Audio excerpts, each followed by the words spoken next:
Les grands jours, ils peuvent être jusqu'à 120 000 réunis ici. La mosquée Istiklal est massive. C'est la plus grande de toute l'Asie du Sud-Est. Un dôme de 45 mètres de diamètre se dresse dans le ciel de Jakarta, la capitale. C'est un moyen pour l'Indonésie de revendiquer la place qui lui revient dans le monde islamique, celle de premier pays musulman du monde. L'islam indonésien pourtant est unique, depuis toujours moderne et modéré. Il a un nom, Smiling Islam.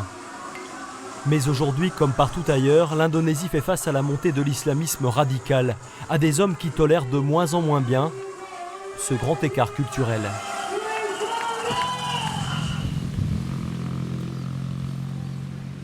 Nous sommes au mont Kemukus, au cœur de l'île de Java. Ce lieu saint est l'illustration parfaite du singularisme de cet islam indonésien qui s'est mêlé aux traditions locales. Ces marches mènent au tombeau du prince Samodra, un saint que les pèlerins viennent honorer. Sois la bienvenue. Ce matin, le gardien du tombeau reçoit l'une d'entre elles. Tu dois prier parce que le fardeau est trop lourd à porter.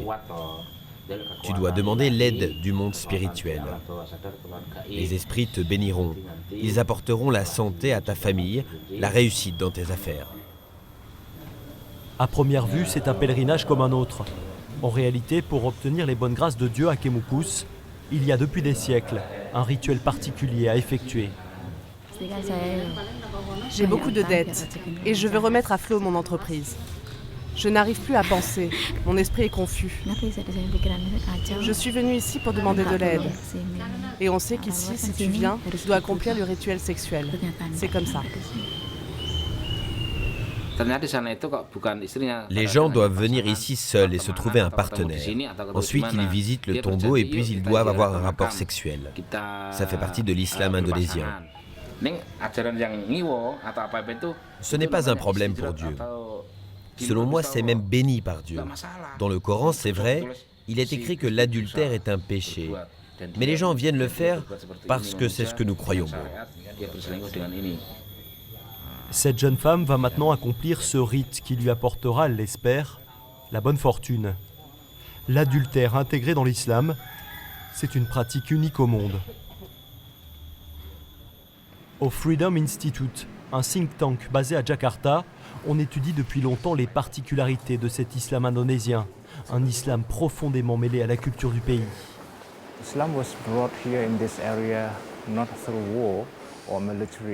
L'islam n'a pas été apporté dans cette région par la guerre ou par des conquêtes militaires. Il est arrivé pacifiquement, grâce à des marchands ou encore des soufis. L'islam en Indonésie a été capable de se mixer aux cultures locales. Ce mélange entre islam et culture traditionnelle est très très important ici.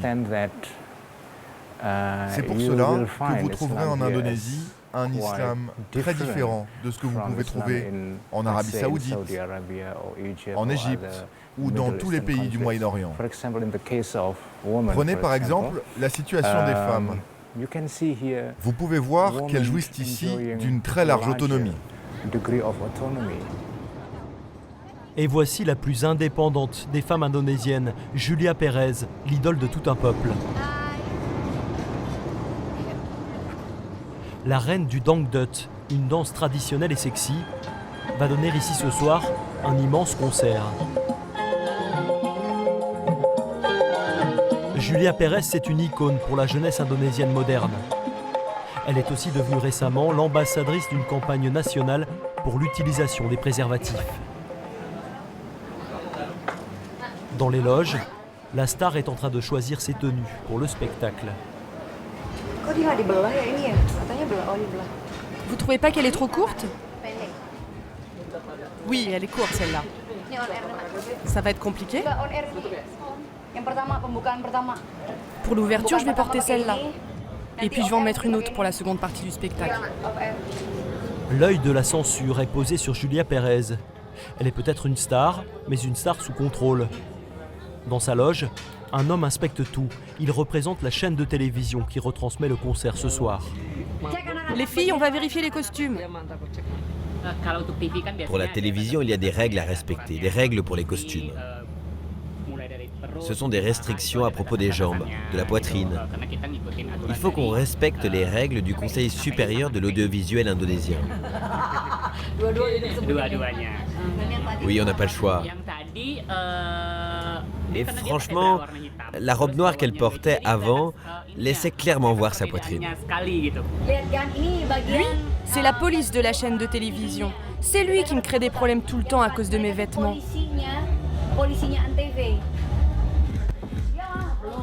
Malgré les sourires, la censure ne fait pas de cadeau à Julia Pérez. Jugée trop provocante, elle a même été interdite de chanter dans son pays pendant 3 longues années, entre 2007 et 2010. Aujourd'hui, elle est de retour, mais les musulmans conservateurs en ont fait leur cible. Il n'y a pas longtemps, les islamistes ont menacé de me tuer. Et l'autre jour, il y a eu un autre incident. Ils voulaient me brûler vive. Il y a quelques années, je n'aurais jamais reçu de menace comme ça. Bien sûr, j'ai toujours peur en montant sur scène. Je suis vulnérable. N'importe qui peut s'en prendre à moi.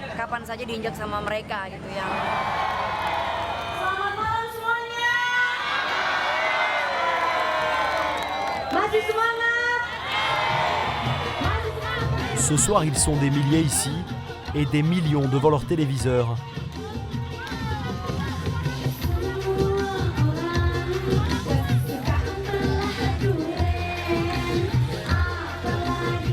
Cette danse sensuelle dont ils raffolent est devenue le champ de bataille des islamistes indonésiens. Ils veulent faire interdire le dangdut, mais pas seulement.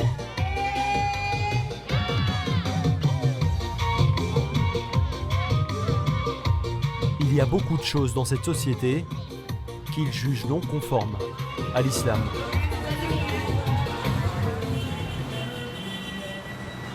Nous sommes en septembre dernier, l'Indonésie veut briller à la face du monde en accueillant la finale du concours Miss Monde. Mais les islamistes se mobilisent contre ce spectacle jugé décadent. Leurs manifestations vont pousser les organisateurs à déplacer cette finale de Jakarta à Bali, une île plus libérale. Les radicaux ont gagné une bataille. Mais ils ne s'arrêtent pas là, ils organisent au même moment le concours Miss Musulmane. Ici, pas de tenue légère, au contraire, les candidates sont jugées sur leur connaissance du Coran. Une jeune Indonésienne parvient à se hisser en finale. Depuis ce jour, Noor Apama ne sort plus sans son écharpe blanche de Miss. La dauphine du concours veut nous montrer ce qu'est l'élégance pour une femme croyante. Depuis quelques années, les magasins de ce genre pullulent dans la capitale indonésienne. La plupart des filles viennent ici pour acheter des robes pour les fêtes. Des hijabs aussi. C'est ce qu'on vend le plus. Venez, je vais vous montrer.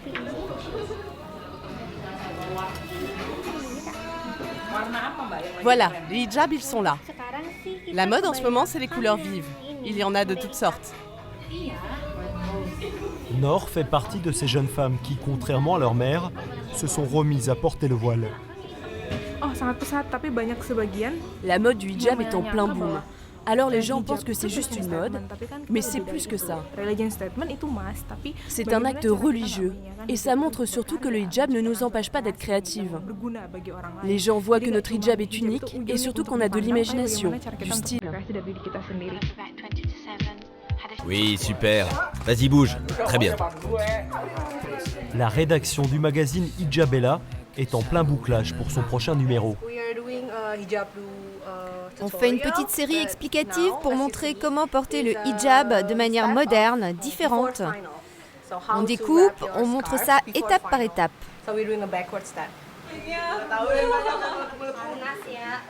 La nouvelle édition sort la semaine prochaine et Konita, la styliste du magazine, est visiblement très satisfaite de la séance photo du jour.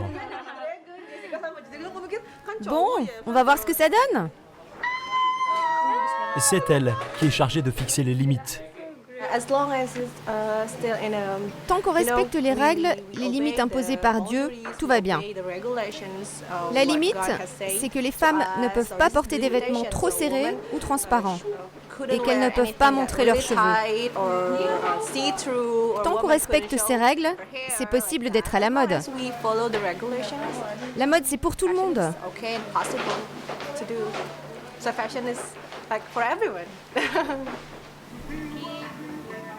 Hijabella a 1 an d'existence et c'est un vrai succès. Il tire aujourd'hui à plus de 35 000 exemplaires. Et pour la rédactrice en chef, ce n'est qu'un début. Ce pays est un pays musulman. La religion majoritaire, c'est l'islam. Donc je pense que tous les produits doivent être conformes à l'islam. Tout doit être halal. Maintenant, si on parle des vêtements, les hijabs, c'est devenu une grosse industrie en Indonésie, parce que le marché est énorme.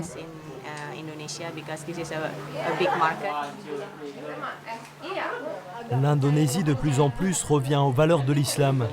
Et Hijabella, c'est un moyen d'y parvenir en douceur.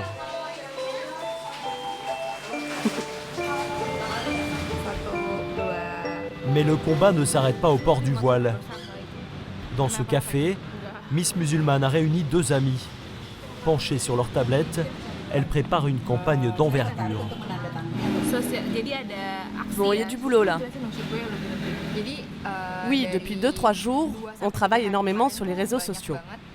On est en contact avec les jeunes et on essaye de faire signer une pétition contre la campagne nationale pour l'utilisation du préservatif. On trouve que c'est un encouragement au sexe libre pour la jeune génération. Ce n'est pas une solution. Distribuer des préservatifs, ça n'a aucun impact significatif sur la transmission du sida. En fait, ça change les comportements dans notre société. Ça donne l'idée que le sexe libre, c'est acceptable. La pétition, soutenue par des figures comme Miss Musulmane, remporte beaucoup de succès. Elle a déjà été signée par des milliers d'Indonésiens. Petit à petit, le rêve d'un pays régi uniquement par les lois de l'islam fait son chemin. Depuis une dizaine d'années, plusieurs municipalités et districts ont pu édicter, en raison de la décentralisation, des décrets inspirés de la charia. Ils pénalisent des conduites prohibées par la loi islamique, comme l'adultère ou la consommation d'alcool. Dans certains endroits, le port du voile est désormais obligatoire. Le Hizb ut-Tahrir est l'un des partis islamistes les plus actifs du pays. Né en Jordanie d'une scission avec les frères musulmans, il a aujourd'hui fait de l'Indonésie son objectif numéro 1. Ce sont ces hommes qui ont lancé la pétition nationale contre l'utilisation du préservatif. Et aujourd'hui, ils vont diffuser ce message sur la chaîne du parti.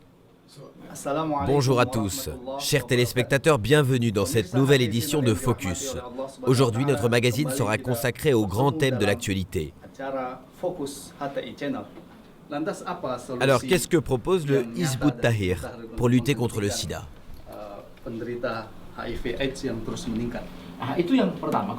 Ce qu'il faut, c'est empêcher le sexe libre. Ceux qui le pratiquent doivent être punis selon les lois de l'islam. Ceux qui ont des relations sexuelles avant le mariage doivent être condamnés à être flagellés. La sanction pour ceux qui pratiquent l'adultère, homme ou femme, c'est la lapidation. Si l'on met ce système en place, cela stoppera la propagation de l'épidémie. Le Hizb ut-Tahrir est aujourd'hui la façade visible et légale d'un mouvement beaucoup plus radical. Ces images de flagellation d'un couple adultère en place publique montrent ce qui se passe déjà dans la province d'Aceh, dans l'est du pays. Ici, les islamistes ont fait plier le gouvernement central et obtenu que la charia s'applique à tous et partout. C'est ça, le rêve du Hizb ut-Tahrir.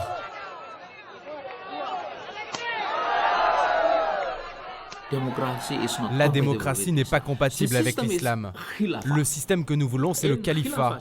Dans un califat islamique, la souveraineté est entre les mains de Dieu et le pouvoir de l'appliquer entre les mains des hommes.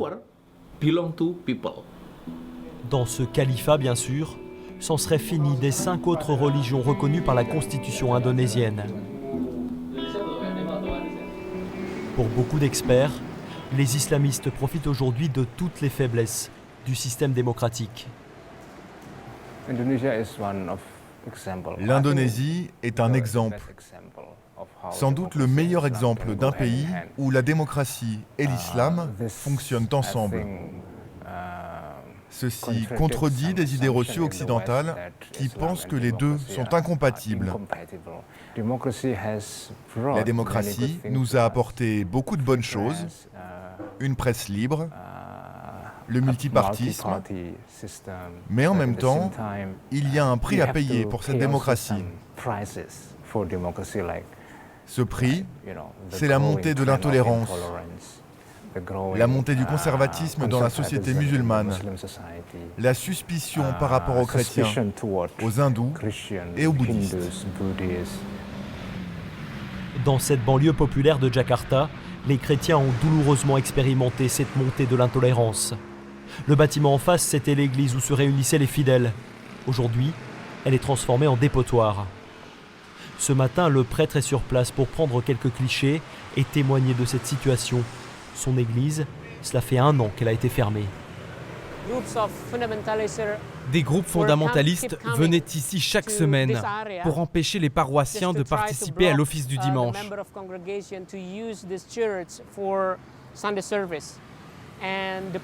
La police et le gouvernement local n'ont rien fait pour les en empêcher. Pourtant, on a eu toutes les autorisations, tous les permis pour construire cette église.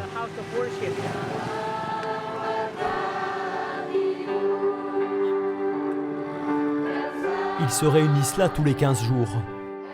Les chrétiens représentent 9% de la population et ont toujours vécu ici. Pour protester contre la fermeture de leurs églises, ils viennent prier devant le palais du président. Aux discriminations s'ajoutent maintenant les violences contre les minorités. Des violences en augmentation constante. On a recensé plus de 260 agressions depuis 1 an.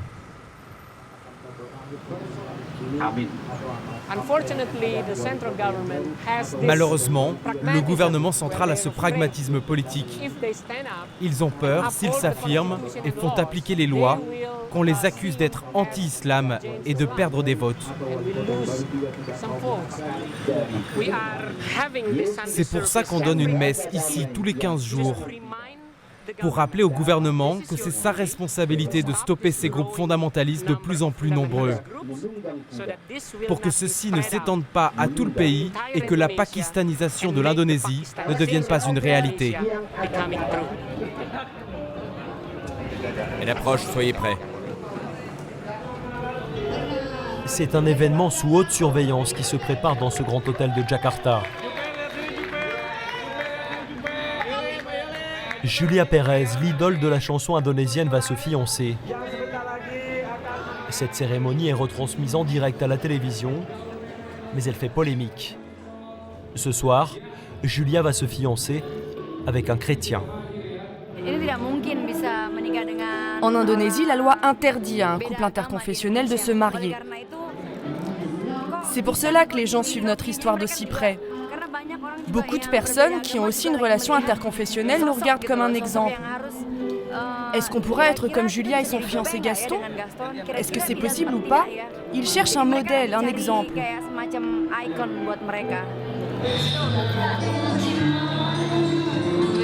L'obstacle cependant est trop important à franchir, même pour Julia et Gaston. Leurs fiançailles vont faire une audience record ce soir, mais pour se marier, ils devront partir à l'étranger. Sous la pression des islamistes radicaux, le modèle indonésien s'effrite. L'unité dans la diversité, c'est pourtant bien la devise de l'Indonésie.